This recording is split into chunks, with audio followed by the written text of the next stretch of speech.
This presentation is an introduction to Australia's student visa program and is brought to you by the team at the Embassy in Brasilia and the Australian Embassy in Santiago. Hello, my name is Maria Mori. I am the First Secretary of the Department of Home Affairs at the Australian Embassy in Brasilia. I am also pleased to represent my colleagues at the Australian Embassy in Santiago. This presentation is designed to assist those of you considering applying for your initial student visa application while you're outside of Australia. It is a high-level overview only, and if you have more questions or require more detail, you should refer to the website of the Department of Home Affairs at www.homeaffairs.gov.au. The video was filmed in May 2019. Australia's migration legislation and policies can change. You should always check the Department of Home Affairs website for the most current information. The Australian government has simplified the process of applying for a student visa and has made it easier for genuine students to study in Australia. A single immigration risk framework applies to all international students. The combined immigration risk of a country and education provider will determine whether you will need to provide evidence of English and finances with your application. I will talk more about this later. All students apply for the same visa, the student subclass 500, so it is easy to know which visa to apply for. The only exception to this is if your course is less than 13 weeks. In this case, you may have other options. Other than this, all study must be undertaken on a student visa. Most importantly, all student visa applications are lodged online. This makes it very easy as you can apply anytime and anywhere that is convenient to you. You also don't need to pay for postage or courier costs, as all supporting documents can be directly attached to your online application. You can pay your application fee electronically as well, using credit card or PayPal. Just make sure your credit card allows international transactions, as the fee will be charged in Australian dollars. Once you have set up your IMI account, you then complete an online application form. It is important that you read the questions carefully and answer them completely and truthfully. So, as you can see, our student program really is very simple. Let me tell you a bit more about creating your online IMI account. How do you get started when applying online? While some of you may choose to use an agent to help you apply, you can do this yourself. It is very easy, and using an agent does not impact your chances of being granted a visa. The first thing you need to do is register for an IMI account. An IMI account is similar to a secure online shopping account. Once you set up your account by entering all your details, you can use it over and over again to apply for multiple visas, make payments, review correspondence, attach documents, and track your applications. It is a really easy process to set up, and it's free. We have tip sheets and user guides on our website to make it even easier. Once you have completed the online form, it's time to attach your supporting documents. So what documents should you provide? Once you have enrolled in your chosen course or courses, your education provider will provide you with a confirmation of enrollment. This is known as a COE. You will need to make sure you include the details of all your COEs, as this is the information that we will use to determine the expected length of your visa. You will need to make sure you enter details of your Overseas Student Health Cover, also known as OSHC. Your education provider might organize this for you, or you can purchase a policy yourself from the approved providers at the Department of Home Affairs website. You also need to provide a high-quality color copy of your passport biodata page, the page with your photo. If you are under 18, you will need to provide evidence of welfare arrangements and permission from your parents or legal guardians. You also need to supply evidence to support your genuine temporary entrance statement, financial capacity, and English language ability. We will look at these components in more detail next. This is a really important slide, and I encourage you to pay particular attention now. The Genuine Temporary Entrant criteria, also known as the GTE requirement, applies to all student visa applicants. The GTE requirement provides a useful way to help identify those applicants who are using the student visa program for reasons other than gaining a quality education. In doing so, it allows the faster processing of applications from those students who clearly meet the GTE requirement. To meet the GTE requirement, you must satisfy us that you have a genuine intention to stay in Australia temporarily. In other words, we need to be satisfied that you will depart Australia at the end of your studies, notwithstanding the potential for this intention to change over time. When assessing the GTE requirement, we will consider your circumstances, your immigration history, and any other relevant matter. If you are under 18 years of age, we will consider the intention of your parent, legal guardian, or spouse. As part of your circumstances, we will look at the circumstances in your home country, your potential circumstances in Australia, and the value of the course to your future. You should provide a response in the application form about why you meet the GTE requirement. Your statement should be in English. If it is in another language, it should be accompanied by an English translation. It is important that you provide evidence of any claims that you make. This is very important to verify the information you have provided. For example, if you say that you're an engineer and need to communicate with other international engineers in English, you should provide evidence of your qualifications, employment, and the company's international connections or projects. So what are the financial capacity requirements for a student visa? The migration regulations require that all student visa applicants have sufficient funds to support their stay in Australia and for all members of their family unit included in the application. The purpose of the financial requirement is to ensure the student will be in a position to study full-time and also maintain a balance between their study, work, and life. Where requested either by the online document checklist tool or by the department, students must provide evidence of their financial capacity. You can use the document checklist tool on our website to see what evidence you will need to provide. To use the tool, simply enter your country of citizenship and education provider, and a tailored checklist will be generated for you. If the document checklist displays evidence of financial capacity, you must attach this evidence to your application or it may be refused. Remember, the department can still ask for this information during the assessment process, even if the checklist indicated you did not need to provide evidence of finances with your application.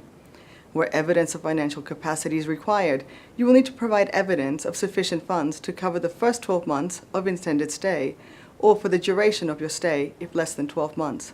This can be through bank deposits and/or evidence of income through your yearly tax statement. How much money you need to show is set out in legislation.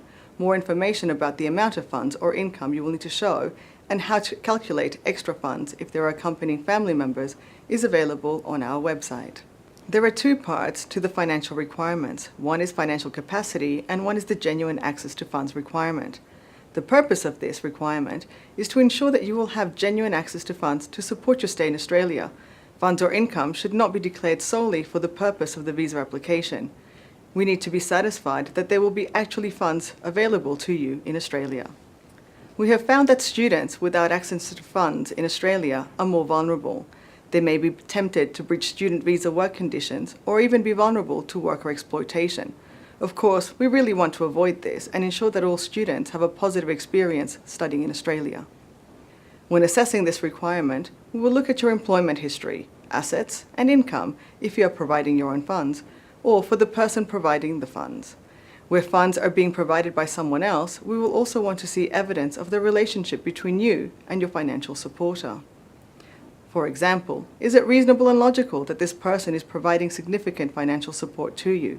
Will they have sufficient funds to support themselves if they are providing financial support to you? Are they supporting anyone else?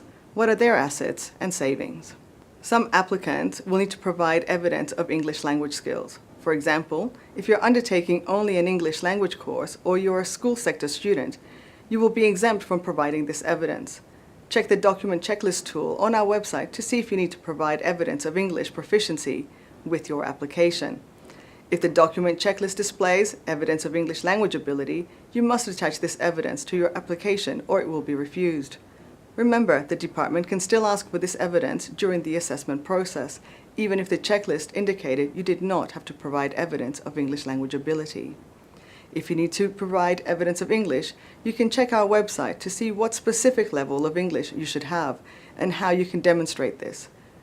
We accept a wide range of English language tests, including IELTS, TOEFL, Cambridge, and Pearson, and the Occupational English Test, OET. Your English test score will determine if you need to undertake some English or ELICO studies before commencing your primary course in order to meet the English language requirement. Eligible family members can be included as part of your initial student subclass 500 visa application if they intend to travel with you to Australia.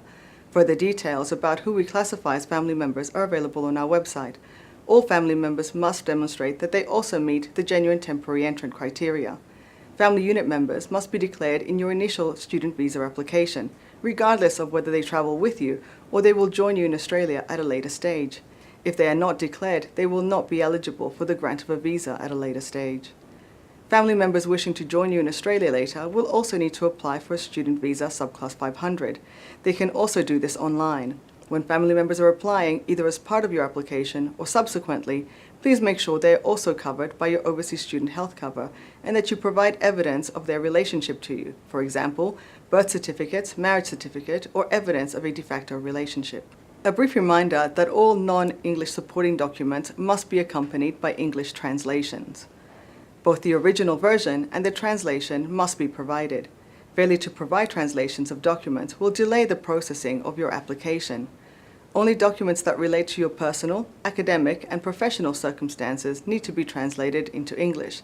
As such, the documents to be attached to your application and their accompanying translations will vary depending on your individual circumstances. Some documents that are clear may not need to be translated, for example, bank statements or an annual income tax declaration. Who can translate your documents?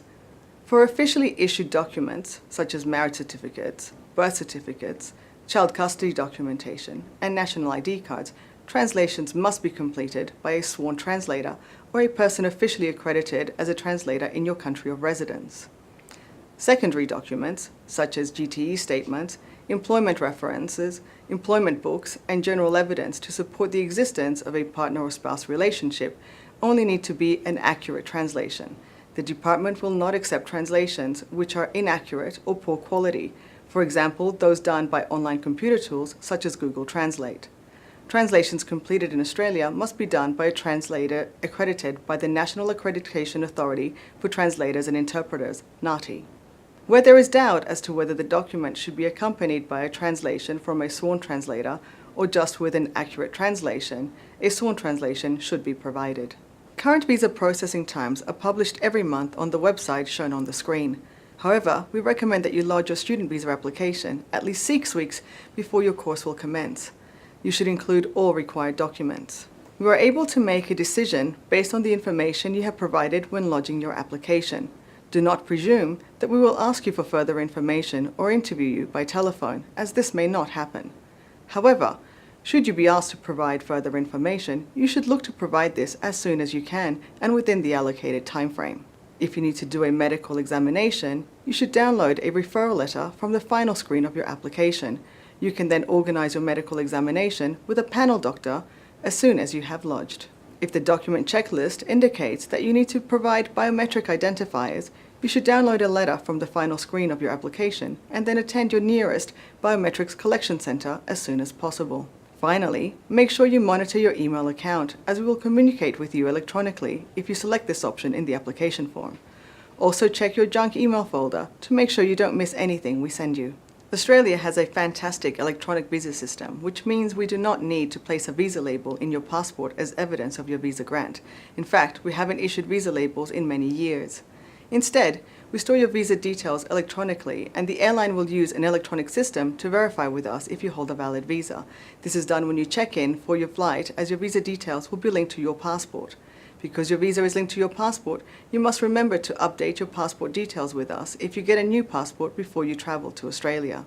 So, how will you know if your visa has been granted, and what are the details and conditions of your visa? Well, one way is your visa grant notice. After your visa has been granted, you will be sent a visa grant notice, generally via email, to the email address authorized for correspondence. An example of this is shown on the slide. As you can see, it shows your transaction reference number, your grant number, as well as details of the visa you have been granted and how long your visa is valid for. In other words, how long you can stay in Australia. Finally, you will notice that it lists your visa conditions, such as limited work entitlements, generally 40 hours every 2 weeks while your course is in session, a requirement to maintain course enrollment, and you attend and progress your studies, and to maintain adequate health insurance. You should make sure you know what your visa conditions are and follow them. There is one other way to find out about your visa and your visa conditions, and that is to use our Visa Entitlement Verification online system, also known as VIVO. Using VIVO is easy. You can access VIVO on your website, or you can download the MyVivo app onto your mobile phone. All you need is a few details. To find your visa details and conditions in VIVO, you need to make sure that you have your passport details with you. You will also need one of the departmental reference numbers that we have previously given you. Generally, the easiest ones for you to use are the Transaction Reference Number, TRN, or your Visa Grant Number. Both of these are available on your Visa Grant Notice. Your TRN will also be included on the letter that you received to acknowledge the receipt of your online application.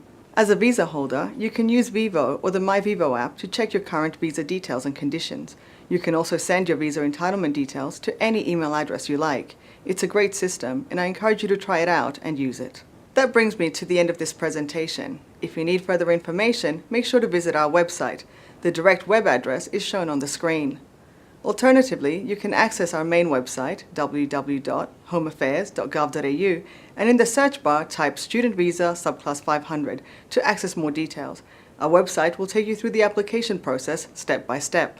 Thanks for watching. We wish you all the best with your study and travel plans.